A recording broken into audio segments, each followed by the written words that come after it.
Hello! This is Weekdays with Chris and Alice, and we believe, kami ni Alice, we believe that success is 4 F's: faith, family, fitness, and finances. And today is Faith Mondays.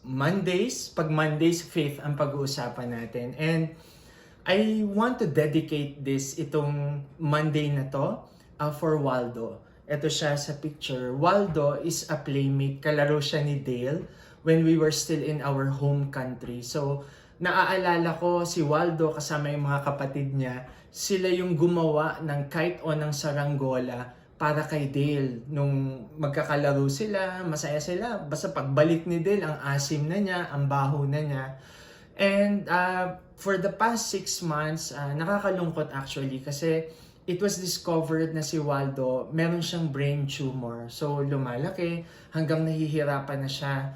So, hindi maganda yung sitwasyon, yung nangyari sa kanya. And he was confined, mahaba. He was confined for many months then.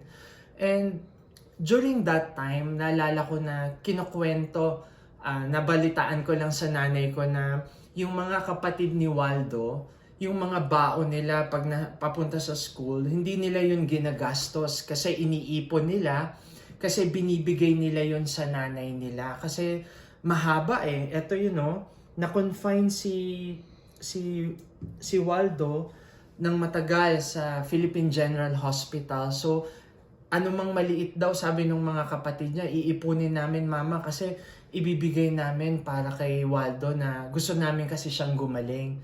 And nabalitaan ko lang din na yung mga classmates ni Waldo last year, nung grade 3 siya, tas di na niya classmate this year, na ngayong grade 4 siya, araw-araw, dumudungaw pa rin sila dun sa bintana sa classroom, tas chine-check nila kung nakabalik na si Waldo, kung okay na ba siya, better na ba siya, ngayong time na to. And sad to say, actually, some weeks ago, namatay na rin si Waldo. And ito yung last picture na meron ako sa kanya. So, he was also doing his best to fight. Na ilaban niya, gusto niyang gumaling, gusto niya sanang makabalik sa eskwelahan pa. And I dedicate itong Faith Mondays na ito for him, na nakalaro ni Dale kasi it made us think.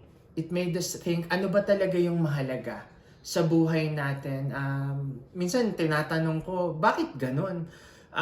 Bata, wala namang kalaban-laban, wala namang ginawang masama, and ganun yung nangyari sa kanya.